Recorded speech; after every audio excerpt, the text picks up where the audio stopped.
కడపలో మున్సిపల్ కార్మికులు వినూత్న నిరసనకు దిగారు. 11 రోజులుగా నిరసన చేస్తున్నా ప్రభుత్వం పట్టించుకోకపోవడంతో కడప కార్పొరేషన్ కార్యాలయం ఎదుట పారిశుద్ధ్య కార్మికులు గుండ్లు కొట్టించుకుని నిరసన తెలిపారు. ఇప్పటికైనా ప్రభుత్వం తమ సమస్యలు పట్టించుకోవాలని కోరారు. మున్సిపల్ కార్మికుల సమ్మె గురించి మరింత సమాచారం మా ప్రతినిధి సుధీర్ అందిస్తారు. పరిష్కరించాలని గత డిసెంబర్ 26 నుంచి కూడా పెద్ద ఎత్తున నిరవధిక సమ్మె చేస్తున్నా కానీ ఇంతవరకు రాష్ట్ర ప్రభుత్వంలో పూర్తి స్థాయిలో చలనం లేదంటూ కూడా రాష్ట్ర వ్యాప్తంగా ఉన్నటువంటి మున్సిపల్ కార్మికులందరూ పెద్ద ఎత్తున కూడా నిరసన చేపట్టిన పరిస్థితి ఉంది. అయితే ప్రస్తుతం మనం కడప నగరంలో ఉన్నాం. అయితే మున్సిపల్ కార్యాలయం ముందు ఇక్కడ చూసుకుంటే కనుక ఏదైతే మున్సిపల్ కార్మికులందరూ కూడా పూర్తి స్థాయిలో కూడా వినూత్నంగా గుండు కొట్టించుకొని కూడా రాష్ట్ర ప్రభుత్వానికి కూడా గుండు కొట్టించుకొని వాళ్ళ నిరసన తెలుస్తున్నారు. మొత్తంగా చూసుకుంటే కనుక గాంధీ విగ్రహం ఎదుట కూడా పూర్తి స్థాయిలో వీళ్ళు రాష్ట్ర ప్రభుత్వానికి పెద్ద ఎత్తున కూడా నిరసన చేపట్టి తమ గుండును తెలియజేస్తున్న పరిస్థితి ఉంది. అయితే ఇక్కడ మున్సిపల్ కార్మికులు ఉన్నారని తెలుసుకుందాం. అన్న చెప్పండి, గత 11 రోజుల నుంచి కూడా పెద్ద ఎత్తున నిరవధిక సమ్మె చేస్తున్నా కానీ రాష్ట్ర ప్రభుత్వంలో ఎటువంటి చలనం లేదు. దీని మీద మీరేమంటారు? ఈ రాష్ట్ర ప్రభుత్వం మున్సిపల్ కార్మికుల పట్ల చాలా చిన్న చూపు చూస్తూ ఉంది.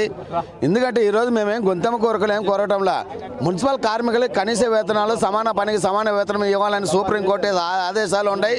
మరోవైపు ఈ రాష్ట్ర ప్రభుత్వం ఇచ్చిన హామీని నిలబెట్టుకోవాలని మేము అనేక సార్లు 4.5 సంవత్సరం నుండి కానీ అనేక సార్లు మొరబెట్టుకున్నా కానీ ఈరోజు పర్మనెంట్ ఊస లేకుండా ఈ రాష్ట్ర ప్రభుత్వం మొండి వైఖరి చేస్తుంది. అందులో భాగంగానే ఈరోజు 11వ రోజున కడప కార్పొరేషన్ ఆఫీస్ వద్ద గుండు కార్యక్రమం చేయిస్తున్నాం.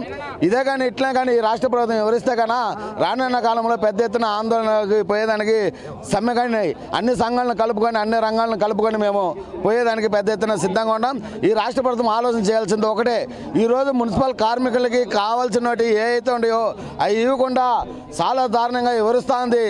ఇంజనీర్ రంగంలో పనిచేస్తున్నట్టు కార్మికులకు అందరికీ టెక్నికల్ నాన్ టెక్నికల్ వేతనాలు చెల్లించాలని అనేక సార్లు మొరపెట్టుకున్నా కానీ ఈ రాష్ట్ర ప్రభుత్వం పట్టించుకోకుండా ఇంకా ఇబ్బందులు పెడుతూ గురి చేస్తుంది. ఈరోజు కరెంటు ఛార్జీలు కానీ లేదంటే నిత్యావసర సరుకులు కానీ లేదంటే పెట్రోల్ డీజిల్ ధరలు అవన్నీ కానీ పోల్చుకుంటే కన్నా కనీసం మున్సిపల్ కార్మికులకు 13,000 రూపాయలు వస్తుంటే ఆ 13,000తో ఏ విధంగా కుటుంబం జరుపుకోవాలి, ఏ విధంగా ఇంటి అద్దెలు కట్టుకోవాలి, ఏ విధంగా కరెంటు బిల్లులు కట్టుకోవాలన్న పరిస్థితి ఆలోచించాలి ఈ రాష్ట్ర ప్రభుత్వం. ఈ రాష్ట్ర ప్రభుత్వము మేమేమి వాళ్ళ తాతలు ముత్తాతలు కానీ ఆస్తులు సంపర్చినోటి ఇవ్వమంటంలో మేము ఈ రాష్ట్ర ప్రభుత్వంలో కానీ ఈ రాష్ట్రంలో మున్సిపల్ కార్మికులు ఇంటి పన్ను కాడి నుంచి ప్రతిదీ చెత్త పన్ను కాడి నుంచి వసూలు చేస్తూ ఉంది. అది రాష్ట్ర ప్రభుత్వానికి ఇస్తుంది. వాటిలో భాగంగానే మాకు వేతనాలు ఇవ్వండి, మమ్మల్ని పర్మనెంట్ చేయండి అని మేము డిమాండ్ చేస్తున్నాం తప్ప మీ తాతనో మీ నాయనగారులో మీ ముత్తాతలో సంపర్చిన ఆస్తుల నుంచి ఇవ్వండి అయ్యా, మీ ఆస్తుల్ని ఇది చేయొద్దంటే చెత్తలాగా కరిగిపోయేలాగా చేసుకోవద్దండి. కాబట్టి మాకు మేము చేసే కష్టానికి తగ్గ ఫలితం ఇవ్వని మేము అడుగుతున్నాం. అంతే అప్ప నిన్న కాక మొన్న వచ్చిన సెక్రటరీలు అందరినీ కానీ పర్మనెంట్ చేయడం జరిగింది. మున్సిపల్ కార్మికులు ఈరోజు దాదాపు 20-30 సంవత్సరాల నుంచి పనిచేస్తున్నా కానీ కనీసం వాళ్ళని రెగ్యులర్ చేసే పాపని కానీ ఏ ప్రభుత్వాలు వచ్చినా చంద్రబాబు ప్రభుత్వం కానీ కిరణ్ కుమార్ రెడ్డి కానీ లేదంటే ఇంకోరు కానీ ఇప్పుడు నువ్వు జగన్మోహన్ రెడ్డి గారు మాట ఇచ్చి మడమ తెప్పా తప్ప మాట ఇస్తాను చూశాను పెట్టాను ఏం చూసినావు ఏం పెట్టినావు కానీ మాకైతే పంగనామాలు గుండు కార్యక్రమాలు తప్ప మరొకటి లేదని ఈ రాష్ట్ర ప్రభుత్వం డిమాండ్ చేస్తూ ఉంటాం. అంటే ఇప్పటికీ రాష్ట్ర వ్యాప్తంగా చూసుకుంటే 11 రోజుల నుంచి కూడా పారిశుద్ధ్యం ఎక్కడెక్కడ అడిగిపోయింది, కార్మికులు కూడా సమ్మెలో ఉన్నారు. దీని మీద మీరేమంటారు? మున్సిపల్ కార్మికులు 11 రోజుల పాటు రాష్ట్రమంతా కానీ సమ్మెలోనే ఉన్నారు. ఇంకా కొత్త కార్మికులు కానీ ఉన్నారు, కోవిడ్-19లో పనిచేస్తున్నట్టు కార్మికులు. వాళ్ళని కానీ ఈ రోజు నుండి వాళ్ళని కానీ మాకు మద్దతు ఇవ్వమని మేము కోరాము. వాళ్ళందరూ కానీ సహకరిస్తూ ఉన్నారు.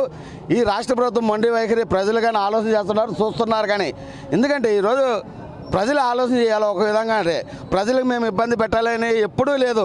ఎందుకంటే ప్రజల కోసం మేము ప్రాణాలు త్యాగాలు చేసి కరోనా నేపథ్యంలో కానీ మేము పని చేసి మా భార్య బిడ్డల్ని అందరినీ కానీ తల్లిదండ్రులను పక్కన పెట్టి మేము విధులు చేసిన వాళ్ళని అటువంటి వాళ్ళని ప్రజలు శ్రేయాభిలాషులు కొరతం కానీ వాళ్ళు కానీ మాకు సహకరించాలని మేము కోరుతాను. పర్మనెంట్ ఉద్యోగులు కానీ రేపు మర్నాడు చూసి వాళ్ళని కానీ సోమవారం నుంచి పర్మనెంట్ ఉద్యోగులు కానీ కాళ్ళు పట్టుకొని వాళ్ళు మా సమ్మెకి మాకు సహకరించాలని మేము వాళ్ళని వేడుకోవడం కానీ జరుగుతుంది. ఇదే అంశానికి సంబంధించి మనం మున్సిపల్ కార్మికులు ఉన్నారా ఇన్ని తెలుసుకుందాం. చెప్పండి, ఒకవేళ కనుక రాష్ట్ర ప్రభుత్వం కనుక పూర్తి స్థాయిలో దిగి రాకుంటే కనుక ఎటువంటి సమ్మెకు మీరు పోనున్నారు, అలాగే ఎటువంటి అల్టిమేట్ జారీ చేయనున్నారు? ఈరోజు శాంతియుతంగా మేము ఆందోళన చేస్తున్నాం. ఉదయం ఈ పాలకవర్గం అట్లాగే నగరపాలక సంస్థ కమిషనర్ గారు, హెల్త్ ఆఫీసర్ గారు అందరూ ఈరోజు మమ్మల్ని మేము బండ్లు అడ్డుకుంటా అంటే ప్రైవేట్ వాళ్ళకు బండ్లు ఇస్తున్నారు. ఈరోజు క్లాప్లో పనిచేసే వాళ్ళకే 18,000 వేతనం ఇవ్వలేదు. 18,500 ఇవ్వడం లేదు. ఈరోజు మేము ఏమడుగుతున్నామంటే ఈ రాష్ట్ర ప్రభుత్వం ఇచ్చిన హామీని నెరవేర్చమని అడుగుతున్నాం. సమాన పని సమానం అడుగుతున్నాం, పర్మనెంట్ చేయమని అడుగుతున్నాం. అందులో engineer section skilled semi skilled వేతనాలు అడుగుతున్నాం. ఇవన్నీ పట్టించుకోకుండా కోవిడ్లో పనిచేసిన వాళ్ళు ప్రజలకి అనేక రూపాలలో చచ్చిపోతున్న చేతుల మీద తీసుకొని వచ్చిన కోవిడ్ కార్మికులకు కానీ ఈరోజు ఎటువంటి పరిస్థితుల్లో వాళ్ళని ఆపుకోవాల్సి చేర్చలేదు.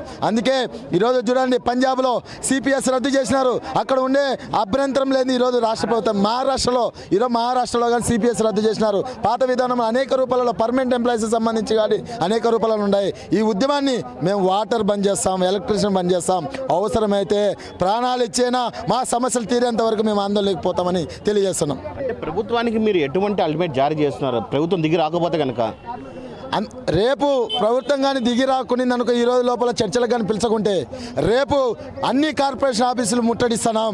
అట్లాగే మొత్తం ప్రజల్లోకి అవగాహన తేవాలని డోర్ టు డోర్ క్యాంపెయిన్ చేసి మా సమ్మెను సహకరించాలని ప్రజల దృష్టికి తీసుకుపోతున్నాం. అలాగే మా రాష్ట్ర కమిటీ పిలిపించింది జిల్లా వ్యాప్తంగా కలెక్టరేట్లు ముట్టడించాలని, అవసరమైతే ఎమ్మెల్యేల ఇల్లులు మినిస్టర్ ఇల్లులు ముట్టడియాలని మా రాష్ట్ర కమిటీ పిలిపించింది. ఆ రాష్ట్ర కమిటీ పిలుపులో భాగంగా ఈ ఉద్యమాన్ని ఉధృతం చేస్తాం. ప్రజలు కానీ గుర్తుపెట్టుకోవాలి, మేమేమి గొంతెమ్మ కోరికలను కోరడంలా. మాకు వచ్చేది 15,000 రూపాయలే, మాకేమి 21,000 రావడంలా. అది హెల్త్ అలవెన్స్ రూపంలో చేసినారు. మేమేం అడుగుతున్నాం? మా చాలేదు, మా బిడ్డలు మేము బతకలేం, మాకు సంబంధించిన వేతనాలు పెంచండి అని మేము అడుగుతున్నాం అంతే. ఇది మొత్తంగా చూసుకుంటే కనుక ఏదైతే మున్సిపల్ కార్మికులు కూడా సమాన పనికి సమాన వేతనం ఇవ్వాలని, అలాగే ఇప్పుడు ఇచ్చినటువంటి జీతం కూడా పూర్తి స్థాయిలో సరిపోవట్లేదని, అలాగే తమ పిల్లలు అలాగే పూర్తి స్థాయిలో బతకలేని పరిస్థితి కనబడుతుంది. ఇప్పటికైనా రాష్ట్ర ప్రభుత్వం దిగి వచ్చి ఏదైతే తమ సమస్యలన్నీ కూడా పూర్తి స్థాయిలో పరిష్కరించాలని చెప్పి వాళ్ళు కోరుతున్న పరిస్థితి. అయితే రాష్ట్రంలో ఉన్న ప్రజలందరూ కూడా పూర్తి స్థాయిలో మేము ఏదైతే మా కోరికలు తీర్చమని మేము ఈరోజు సమ్మెకు దిగామని చెప్పి వాళ్ళైతే పూర్తి స్థాయిలో వాళ్ళు కోరుకున్న పరిస్థితి ఇక్కడ ఉంది. మున్సిపల్ కార్యాలయం నుండి వీడియో జర్నలిస్ట్ రాకేష్తో సుధీర్, ప్రైమ్9 న్యూస్, కడప.